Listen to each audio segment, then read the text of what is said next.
Al-Jadda Tamam is the oldest woman in our neighborhood. She's originally from Deraban, which is a village located in the west of Bethlehem. Unfortunately, Israelis entered the village in 1947 and exiled the citizens by force. Then they built a town on the remains of Deraban. They named it Bet Shemesh. Al-Jadda Tamam, one of the oldest women from Deraban, was sitting on her house and her back was leaning forward. Her white grey hair dropped down on her face. Her face is full of wrinkles and cracks mixed with the color of the ground. Her yellow eyes mix with the color of the sun.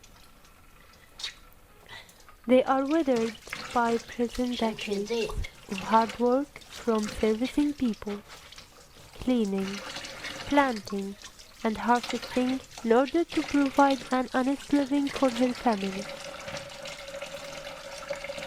When I talked to her, she began telling me her story.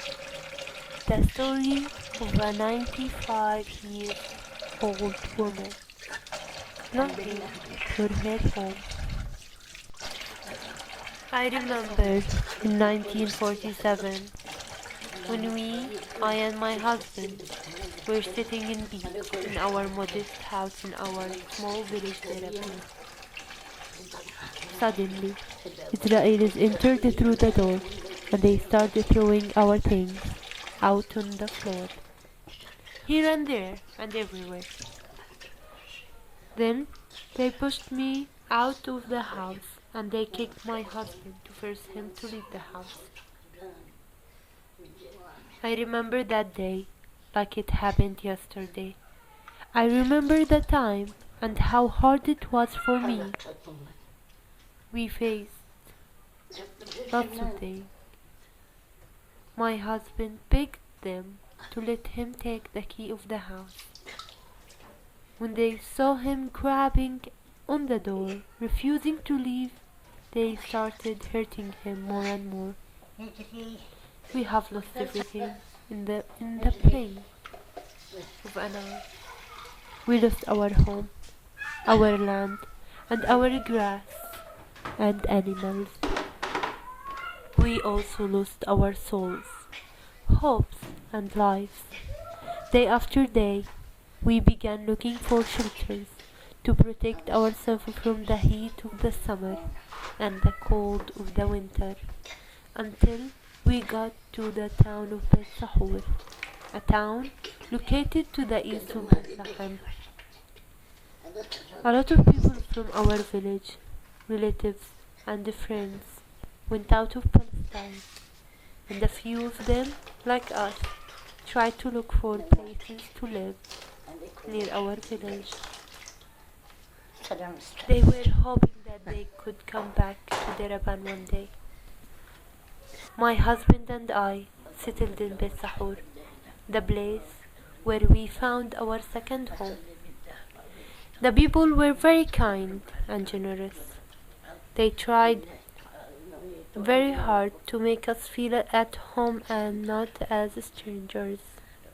But for us, it never felt like home. I live in Bet Sahur, but I will never forget the smell of Deraban, the dust, and the village oranges that reflect the warmth of the Palestinian sun. I miss the vineyard that we left behind. I miss the olive trees that I'm still, up to this moment, hoping that I'm going to be able to gather olives, just like the first time I did when I was a child.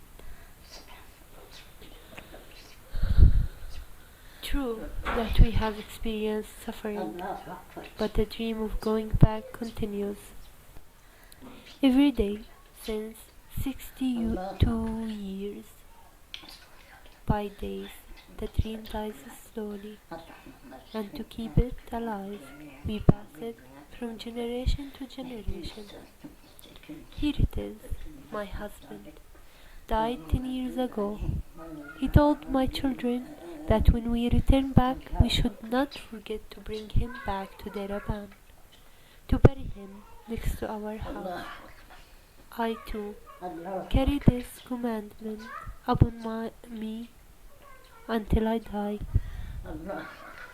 I hope that I live to see the day when I will return home and open my house with the key that my husband was beating severely to keep. If I die before this dream, I want my children to send me back home to olive trees and oranges.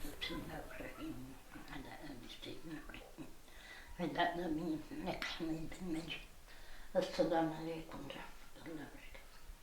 السلام عليكم ورحمة الله وبركاته. كل سنة وانت طيب.